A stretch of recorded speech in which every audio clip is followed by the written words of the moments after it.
ሰላም ጤና ይስጥልን ውድ የዜና ላፍታ ተከታታዮቻችን ከሁሉ አስቀድመን አክብሮታዊ ሰላምታችን ይድረሳችሁ ብለናል። ለሰዓቱ የመራረጥናቸውን ዜናዎች ይዘን ተገኝተናል። አንኳር ጉዳዮችን በማስተዋወቅ እንጀምራለን። አቶ ክርስቲያን ታደለና አቶ ዮሐንስ ቧያለው በቂሊንጦ ማረሚያ ቤት ጥቃት እንደደረሰባቸው ተሰምቷል። ዝርዝር መረጃውን ስለያዝንላችሁ አብራችሁን ቆዩ። የዛሬ 26 ዓመት አካባቢ የተጻፈ መጣጥፍ ስለ ዛሬው የአሰብ ጉዳይ ጥያቄ ምን ይላል? ከትንቢቱ መካከል እንዲህ ሲል ተቀምጧል። የአሰብ ወደብ ጉዳይ ፍትሃዊ በሆነ መንገድ ዓለም አቀፍ ሕጎች በሚደነግጉት መሰረት ካልተስተናገደ በኢትዮጵያና በኤርትራ መካከል ለዘመናት የማያቋርጥ የግጭት ምክንያት ሆኖ ይቀጥላል ሲል ሰፍሯል። እንመለስበታለን። በሌላ ዜና ኢትዮጵያ በፕሬስ ነጻነት ይዞታ ከደረጃዋ ስታሽቆለቁል ኤርትራ ከዓለም መጨረሻ ሆነች ሲል ዛሬ የሚከበረው የዓለም የፕሬስ ነጻነት ቀን አስመልክቶ ባወጣው ሪፖርት አስነብቧል። ተያይዞም በኢትዮጵያ ሁሉም የተሽከርካሪ ሰሌዳዎች ኢቲ የሚል መለያ እንዲኖራቸው ሊደረግ ነው። እነዚህን የዝርዝር ዜናችን አንድ አካል ናቸው። ከውጭ ዜና በጋዛ ምግብ የጫነች የእርዳታ መርከብ በድሮን ተመታች። ከ100 ቶን በላይ የሚበልጥ የሰብአዊ እርዳታ ጭና ወደ ጋዛ ስትገባ የነበረች መርከብ በሜዲትራኒያን ባህር ላይ የድሮን ጥቃት ደርሶባታል ተብሏል። ጥቃቱ በማን እንደተፈጸመ ማረጋገጫው ባይነገርም ከእስራኤል የተሰነዘረ ሊሆን እንደሚችል ተገልጿል። ትራምፕ በአሜሪካ ታሪክ ለመጀመሪያ ጊዜ ለመከላከያ የ1.01 ትሪሊዮን ዶላር በጀት መጠየቃቸው ተሰምቷል። በዚህ መረጃ ላይና ሜታ በናይጄሪያ ያለውን የፌስቡክ አገልግሎት ሊያቋርጥ እንደሚችል አስጠነቀቀ። በእነዚህ ሁለት መረጃዎች ላይ ጠለቅ ያለ ዳሰሳ ስለምናደርግ እስከ ጥንክራችን ፍጻሜ አብራችሁን ቆዩ በማለት ቻናላችን ላይክ፣ ሼር እና ሰብስክራይብ በማድረግ እንድትከታተሉን አክብሮታዊ ግብዣችን ነው። አሁን በቀጥታ ወደ ዝርዝሩ እንሰዳችሁ። አቶ ክርስቲያን ታደለና አቶ ዮሐንስ ቧያለው በቂሊንጦ ማረሚያ ቤት ጥቃት ተፈጸመባቸው። ሚያዝያ 22 ቀን 2017 ዓ.ም የቂሊንጦ ማረሚያ ቤት እስረኞች ወደ ማደሪያቸው ከገቡ በኋላ ከምሽቱ 12 ሰዓት ላይ ቀይ ቦኔት የጫኑ የፌዴራል ፖሊሶች ቁልፍ ሰብረው ገብተው አቶ ክርስቲያን ታደለንና አቶ ዮሐንስ ቧያለውን ከእስር ቤታቸው እንዳስወጧቸውና እስከ ሌሊቱ 7 ሰዓት ድረስ ሜዳ ላይ አስተኝተው እንዳሳደሯቸው ምንጮች ገልጸዋል። በተመሳሳይ ዶክተር ወንደሰን አሰፋ፣ ጋዜጠኛ ጎበዜ ሲሳይ፣ ጋዜጠኛ ዳዊት በጋሻው፣ ፕሮፌሰር ማዕረጉ ባይበይንና ዶክተር ሲሳይ አውግቸው ይህንን ድርጊት የተፈጸመባቸው መሆኑን አርብ ሚያዝያ 24 ቀን 2017 ዓ.ም ለፍርድ ቤት አቤቱታ አቅርበዋል። ቀይ ቦኔት የጫኑ የፌዴራል ፖሊሶች ምሽት 12 ሰዓት በሩን በኃይል ከፍተው ከገቡ በኋላ ሁላችንንም እጃችንን ወደ ላይ እንድናደርግ አዘው ወደ ሜዳ ላይ በሰልፍ አቁመውን በመሳሪያ ሲያስፈራሩና ያደሩት ሲል ነው ለፍርድ ቤቱ የገለጹት። ቀደም ሲል በምርመራ ወቅት ድብደባው የፈጸሙብን የመንግስት ሹማምንት ከ2 ዓመት በኋላ የቂሊንጦ ማረሚያ ቤት አጥር ጥሰው የተኛንበት ቤት በር በኃይል ሰብረው እስከ ሌሊት 7 ሰዓት ድረስ ሜዳ ላይ አሰልፈው አሳድረውናል። ህይወታችን አደጋ ላይ መሆኑን ህዝባችን እንዲያውቅልን ሲሉ አሳስበዋል።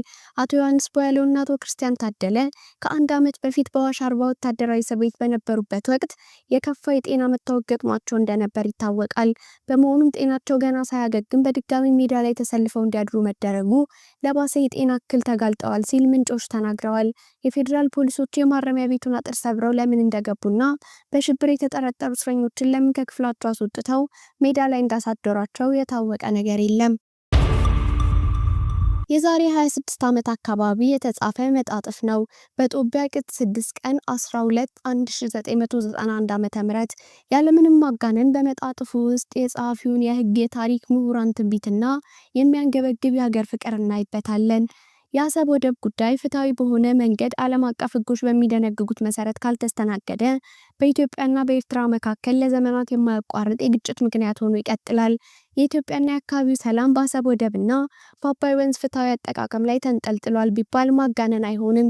የአሰብ ወደብ እንደ አባይ ወንዝና ተፋሰሶቹ የኢትዮጵያ ኢኮኖሚ መጻኢ ዕድል ወሳኞች ናቸው። ኢትዮጵያ በአሰብ ወደብ ባለቤትነት ላይ ዓለም አቀፍ ሕግ ይፈቅድላታል። ከዓለም አቀፍ ሕጎቹ አንዱ ከቀኝ ግዛት ነጻ የሚወጡ ሀገሮች ወሰንን የሚመለከት ሕግ ነው። ይህ ሕግ ኡቲ ፓስዴቲ ተብሎ ይጠራል። የህጉ መሪ ባጭሩ ሲቀመጥ ሀገሮች ከቀኝ ግዛት ነጻ ወጥተው የራሳቸውን መንግስት በሚመሰርቱበት ጊዜ እነዚህ አዳዲስ ሀገሮች ወሰናቸው ቀድሞ ቀኝ ግዛት ውስጥ በነበሩ ጊዜ ወይንም ነጻ በወጡበት ወቅት የነበራቸው ድንበር ይሆናል ይላል። ኢትዮጵያ በአሰብ ወደብ ላይ ሊኖራት የሚገባ መብት ከዚህ ቀደም ስላልጠየቀች ዛሬ ጥያቄውን አግዶታል ማለት አይደለም። ኢትዮጵያ በፕሬስ ነጻነት ይዞታዋ ከደረጃዋ ስታሽቆለቁል ኤርትራ ካለም መጨረሻ ሆነች። ኢትዮጵያ በፕሬስ ነጻነት ይዞታዋ በዘንድሮ በዓለም የፕሬስ ነጻነት መመዘኛ ደረጃ ባለፈው ዓመት ከነበረችበት በ4 ደረጃ ዝቅ ብላ 145ኛ ደረጃ ላይ እንደምትገኝ ድንበር የለሽ የጋዜጠኞች ቡድን ይፋ አደረገ። ለዓመታት በዓለም ጨቋኝ በሆነ የፕሬስ ነጻነት ይዞታ የምትታወቀው ጎረቤት ሀገር ኤርትራ በፕሬስ ነጻነት ደረጃው ላይ ከዓለም የመጨረሻውን ቦታ ይዛለች። ዛሬ ሚያዝያ 25 2017 ዓ.ም የሚከበረውን የዓለም የፕሬስ ነጻነት ቀን አስመልክቶ የጋዜጠኞች መብት ተሟጋቾች ቡድን ባወጣው የሀገራት የፕሬስ ነጻነት ደረጃ ውስጥ 180 ሀገራት የተካተቱ ሲሆን በዓለም ዙሪያ የፕሬስ ነጻነት ከዚህ በፊት ከነበረው ዝቅ ባለ ሁኔታ ላይ እንደሚገኝ አመልክቷል። ኢትዮጵያ ባለፈው የአውሮፓውያን ዓመት ከነበረችበት የ141ኛ ደረጃ በዚህ ዓመት በ4 ደረጃዎች በማሽቆልቆል 145ኛ ደረጃ መድረሷን ሪፖርቱ አስታውቋል። ሪፖርቱ እንዳመለከተው 7 የአፍሪካ ሀገራት የፕሬስ ነጻነት አመላካች ሰንጠረዥ ላይ ወደ ታች ደረጃ ያሽቆለቆሉ ሲሆን በተለይ 143ኛ ላይ የምትገኘው ኡጋንዳ፣ 145ኛ ላይ ያለችው ኢትዮጵያና 146ኛ ደረጃ የያዘችው ሩዋንዳ በጣም አሳሳቢ ምድብ ውስጥ የተንሸራተቱ ሀገራት መሆናቸውን ሪፖርቱ ጠቅሷል። ከፍተኛ የፕሬስ ነጻነት ጭቆና ያለባት ኤርትራ በሰንጠረዡ የመጨረሻ ደረጃ ላይ 180ኛ ሆና የቀጠለች ሲሆን ምንም አይነት ነጻ ሚዲያ በአገሪቱ ካለመኖሩ ባሻገር ዳዊት ይስሐቅ የተባለው ጋዜጠኛ ለረጅም ዓመታት በማሰር ክብረ ወሰን ይዛለች ብሏል። በኢትዮጵያ ሁሉም የተሽከርካሪ ሰሌዳዎች ኢቲ የሚል መለያ እንዲኖራቸው ሊደረግ ነው። በኢትዮጵያ የሚመዘገቡ ሁሉም ተሽከርካሪዎች ኢቲ የሚል መለያና የኢትዮጵያ ካርታ ያለበት አዲስ የመለያ ሰሌዳ ቁጥር እንዲኖራቸው የሚያደርግ መመሪያ ጸደቀ።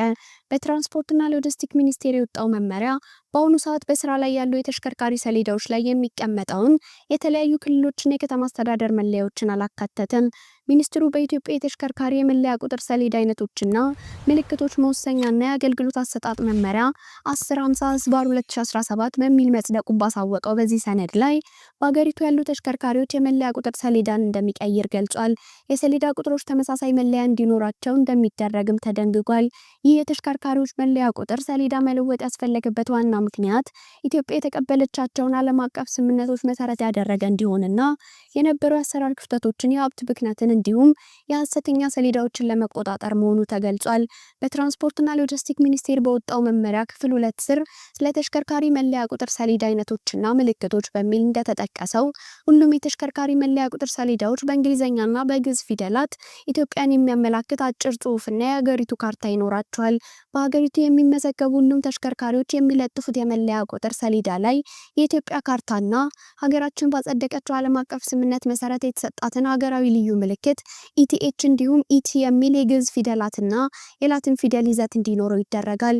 በተጨማሪም ሚኒስትሩ የመለያ ቁጥር ሰሌዳ አሰጣጡ 3 የላቲን ፊደልና 4 ቁጥሮችን በመጠቀም ተከታታይ ቁጥር ያላቸው የመለያ ቁጥር ሰሌዳዎች እንዲመረቱ እንደሚያደርግም መመሪያው ላይ ተገልጿል።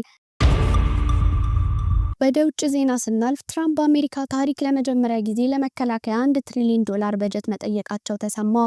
ፕሬዝዳንት ዶናልድ ትራምፕ በአሜሪካ ታሪክ የመጀመሪያን የተባለውን ለብሔራዊ ደህንነት ብቻ የሚውል $1.01 ትሪሊዮን በጀት መጠየቃቸው ተሰምቷል።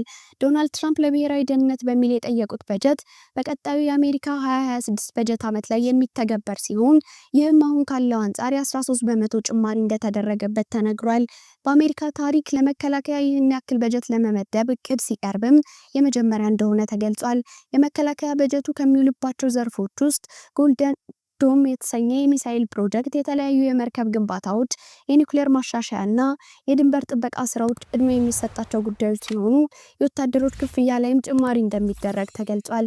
ከመከላከያ ውጭ የሚመደበው በጀት እንዲቀነስ ወይም እንዲቆም የተመላከተ ሲሆን ይህን በማድረግ $163 ቢሊዮን ለማትረፍ መታቀዱን ብሉምበርግ በዘገባው አመላክቷል። ይህም እንደ ትምህርት፣ የአካባቢ ጥበቃና ለውጭ እርዳታ የሚለውን በመቀነስ ነው ተብሏል። ይህ የመከላከያ በጀትን የመጨመርና የሀገር ውስጥ ወጪዎችን የመቀነስ ሀሳብ ተቃውሞ እየተነሳበት እንደሚገኝ ተነግሯል። የበጀት እቅዱ በተለይም የውጭ ሀገራት ግንኙነት ሊያበላሽ እንደሚችልና በሀገሪቱ የተለያዩ ዘርፎች ላይ ችግሮችን ሊያስከትል እንደሚችል የተመላከተ ነው። ሜታ በናይጄሪያ ያለውን የፌስቡክ አገልግሎት ሊያቋርጥ እንደሚችል አስጠነቀቀ። ግዙፉ የቴክኖሎጂ ኩባንያ ሜታ ከሰሞኑ በናይጄሪያ በተለያዩ የህግ ጥሰቶች የ$290 ሚሊዮን ቅጣት እንዲከፍል የተወሰነበት ሲሆን ድርጅቱ በሀገሪቱ የፌስቡክና የኢንስታግራም አገልግሎቱን ሊያቆም እንደሚችል አሳስቧል። የናይጄሪያ መንግስት ሜታ ከናይጄሪያ ግለሰባዊ መረጃዎችን ከመውሰዱ በፊት ፈቃድ ማግኘት አለበት ሲል ሜታ ይህ በፍጹም ሊሆን የማይችል ነው ብሏል። ሜታ ከሁለቱ የመገናኛ ዘዴዎች ውጭ ዋትስአፕን የሚያስተዳድር ሲሆን ስለ ዋትስአፕ አገልግሎት መቋረጥ ያለው ነገር የለም። ሜታ ከመረጃና ከሌሎች ሰነዶች ጋር በተያያዘ በተደጋጋሚ ክስ እየቀረበበት ሲገኝ በቅርቡ በኬንያ በኢትዮጵያ በነበረው ጦርነት ግጭቶች እንዲባባሱ አድርጓል በሚል መከሰሱ ይታወቃል። ውድ የዜና ላፍታ ቤተሰቦች የሰዓቱ መረጃዎቻችን ያዳመጣችሁትን ይመስል ነበር። ስለተከታተላችሁን እያመሰገንን ቻናላችንን ሰብስክራይብ በማድረግ ቤተሰብ እንድትሆኑ እየጋበዝን በዚሁ ተሰናበትን። ጤና ይስጥልን።